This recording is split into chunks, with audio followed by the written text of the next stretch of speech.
Hey guys, and welcome to the second part of the contemporary books on my bookshelf that I want to read. I've actually wanted to put this in just one video, but when I noticed the amount of books and how long I've been talking, I'm like, this is not gonna work out. I'd rather divide it up right now so I won't have an awkward intro and outro. So yes, this is the second part. If you have not seen the first part, I left the link down below, so definitely watch that first before watching this, but it doesn't really matter. I mean, if you want to see all the books, sure. If you just want to see these books, then sure, whatever you want. Let's get started. The first book is a recent buy, and it's Live Through This by Mindy Scott, and this sounds really good, and it talks about a girl who has a lot of secrets, she won't admit it, and she leads an almost perfect life in her own carefully crafted facade. But there's something that she's burying, and it's shame and guilt over a relationship that crossed the line. And now she has her first chance at a first real boyfriend. A decade's worth of lies are on the verge of unraveling. So it sounds really emotional, and I'm really excited about it. Next is If You Find Me by Emily Murdoch. My sister recently read this and loved it. And so what happens is that Carrie and Janessa have been together for a while. They're sisters. But one day, their mentally ill mother disappears, and two strangers arrive, and the girls are taken from the wood and thrust in a bright and perplexing new world of high school clothes and boys. And now Carrie, the main protagonist, must find the truth of why her mother abducted her 10 years ago, while haunted by a past that won't let her go, a dark past that hides many a secret, including the reason Janessa hasn't spoken a word in more than a year. So I guess their mother abducted them 10 years ago and now they took them back, things like that. So it sounds really, really emotional. Next book is Golden by Jessica Kirby, the second book in this batch that I've showed you. The first one is in part 1. And this talks about a girl who has a distant relative of a poet, and his name is Robert Frost. But she has never taken the road less traveled, valedictorian, and she's like a good girl. But when fate drops a mystery in her lap, one that might be the key to uncovering the truth about a tragedy, she decides to take a chance. This is road trip-ish and I guess mystery-ish, and I'm thinking there are letters here from the past, and that's how you find out. But I don't know. Sounds really good. Next book is Trouble by Non Pratt. I recently got this from Lynn at Words of Mystery, and I'm so excited for this. And it talks about a girl, and Hannah is 15. Hannah is pregnant. Hannah could really use a friend right about now. Aaron is the new kid. Aaron is trying to escape his past, but he's not succeeding. Aaron could also use a friend right about now. Hannah, meet Aaron. Aaron, meet Hannah. In a year marked by loss, regret, and hope, the two will discover a simple truth. Nothing compares to finding your first true best friend.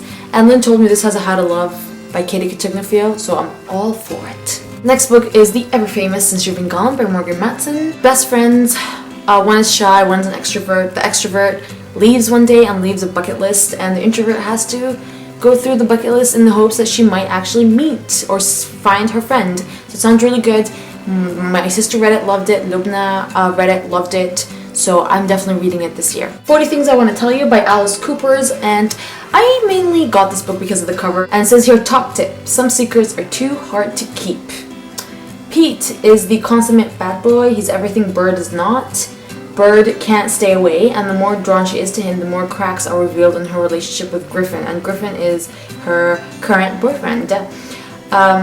All it takes is one mistake, one momentary loss of control, and her entire life is going to be blown away. So perfect girl, not really perfect, hiding it by, dating this boyfriend and like leading her life, and then she meets someone who can see the cracks to her perfect facade. So it sounds really good. Who I Kissed by Janet Gertler, and this talks about a girl who kisses Alex, but then he dies right in her arms. So she becomes the school pariah, and she's consumed with guilt because, she kissed him, he dies. That's kind of scary. And she can't figure out how to forgive herself. No one else will either. So it sounds really sad, but still emotional. Reunited by Hilary Westman Graham talks about 3 ex-best friends that are in love with this really famous band, and when they actually have a tour, one of them just buys 3 tickets on a whim, even though they haven't been friends for a while. So they end up going, and it says here, 1 concert, 2,000 miles, 3 ex-best friends. Road trip with 3 ex-best friends that you don't know why they stopped being friends, so it sounds really cool. If You Had Been With Me by Laura Nolan. This one is my sister's all-time favorite book ever. Every single person that read it died from crying, but still loved it. And it says here, if he had been with me, everything would have been different. I wasn't with Finn on that August night, but I should have been. It was raining, of course, and he and Sylvie were arguing as he drove down the slick road. No one ever says what they were arguing about. Other people think it's not important. They do not know there is another story, the story that lurks between the facts. What they do not know, the cause of the argument, is crucial. So let me tell you. Goosebumps alert! Goosebumps alert. A Time for Dance by Davida Walls Herwin. And it talks about a girl who finds out that she has cancer, and I think they're both ballerinas.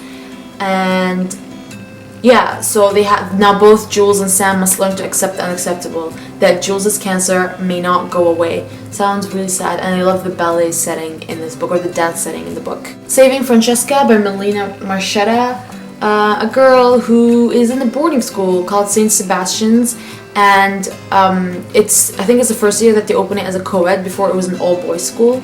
So there's Psycho Girls, Sebastian Boys, and then there's Mia, the queen of the limitation placers, Francesca's vivacious mother.